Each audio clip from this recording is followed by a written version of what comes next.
Limitless physics. My name is Monika Agrawal और हम कर रहे थे kinetic theory of gases.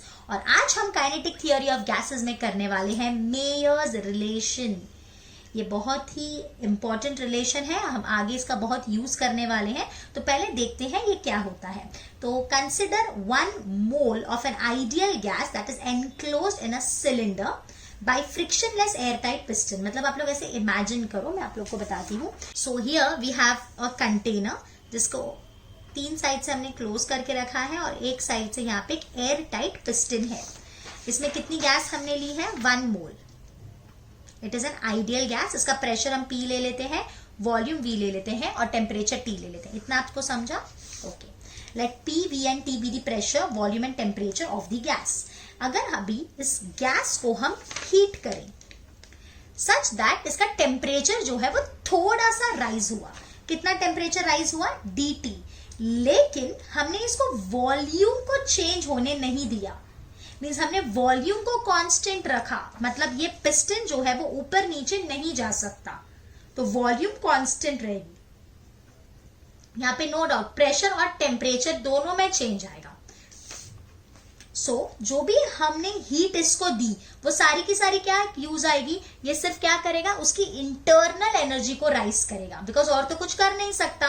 Work नहीं हो रहा है ना। क्या ये पिस्टन ऊपर नीचे जाएगा? नहीं, हमने वॉल्यूम कांस्टेंट कर दी, इसको ना एक्सपैंड होने दिया ना कंप्रेस होने दिया। तो जो भी हम एनर्जी दे रहे हैं वो सारी की सारी किस में यूज होगी? सिर्फ इसका टेम्परेचर राइज करने में। तो हमने वही लिखा है, the amount of heat supply to the gas is dQ1. It is used to increase the internal energy of the gas DE। सारी की सारी कहां पे जा रही है? सिर्फ और सिर्फ उसकी इंटरनल एनर्जी राइज करने में। So no work is done in moving the piston. Obviously यहाँ पे कुछ भी वर्क नहीं हो रहा है। So dQ1 is DE which is equals to CV dt, because 1 है ना, NCV dt होता है, बट यहाँ पे हमने 1 मोल ले लिया तो इसलिए CV dt आ गया। अब हमने क्या किया? वापस अब हमने उसको इंक्रीज किया, मतलब टेम्परेचर इसका राइज किया, लेकिन इस बार हमने प्रेशर कांस्टेंट रखा है। मतलब अगर उसका वॉल्यूम एक्सपैंड होता है तो होने दो, लेकिन अब हम उसके प्रेशर को कांस्टेंट रख रहे हैं। तो यहाँ पे क्या होगा? ऑब्वियसली ये ऊपर जाएगा, means there will be expansion.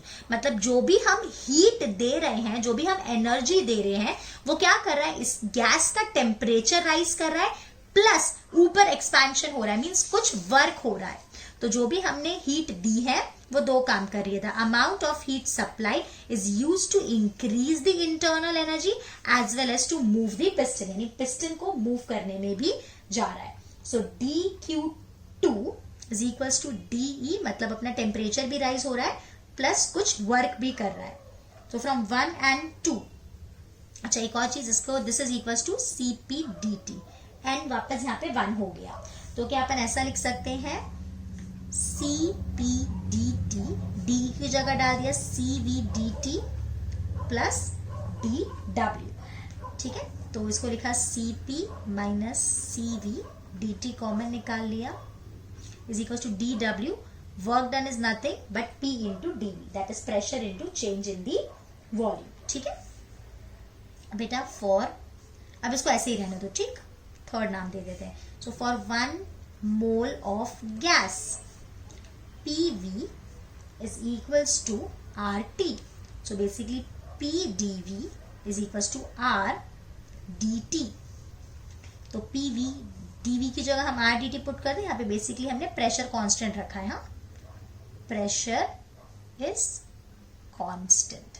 समझ रहा है ना सबको? तो ये हो गया CP minus CV into DT is R dt। तो dt cancel, so CP minus CV is R। अब यहाँ पे है ना, हमने एक चीज कंसिडर की है, बिकॉज आपको पता है ना, energy and work are interconvertible, right. But अगर हम एनर्जी और वर्क को अगर सेम यूनिट्स में रखें तो ये वैलिड है, लेकिन हमारा जो वर्क है वो हम जूल में मेजर करते हैं, और जो अपन एनर्जी सप्लाई करते हैं वो अपन कैलोरी में मेजर करते हैं। इसलिए इसको हम मॉडिफाई करके लिखेंगे CP minus CV is R by J। समझ में आए? ये हमने ऐसे क्यों लिखा है? बिकॉज यहाँ पे वर्क और एनर्जी, वर्क किसमें मेजर करते हैं हम, जूल में, राइट और हम जो हीट सप्लाई करते हैं वो किसमें मेजर करते हैं, कैलोरी में। तो इसकी वजह से हमने इसको क्या कर दिया, मैकेनिकल इक्विवेलेंट ऑफ हीट के फॉर्म में कन्वर्ट कर दिया है, यानी अभी ये दोनों की यूनिट सेम हो गई, पहले सेम नहीं थी, समझा। उसके बाद नेक्स्ट हम Cp को लिख सकते हैं m0Sp। This is the principal specific heat and this is the molar specific heat capacity. मतलब यहाँ पे अपन 1 मोल ऑफ गैस के लिए यूज करते हैं और प्रिंसिपल स्पेसिफिक हीट में अपन क्या करते हैं, यूनिट मास लेते हैं। Similarly Cv is m0 into Sv। तो बेटा देखो ये जो m0 है that is molar mass of gas, Cp is principal specific heat and Sv is principal specific heat capacity at pressure and constant volume। तो अगर अपन वहां पे सब्सटीट्यूट कर देंगे तो ये हो जाएगा m0Sp minus m0Sv is R by J। So Sp minus Sv is R by m0J। तो अगर प्रिंसिपल स्पेसिफिक हीट कैपेसिटी के फॉर्म में लिखना है तो आप ऐसे लिखोगे और मोलर स्पेसिफिक हीट के फॉर्म में लिखना है तो आप ऐसे लिखोगे। Is this clear? Okay, thank you.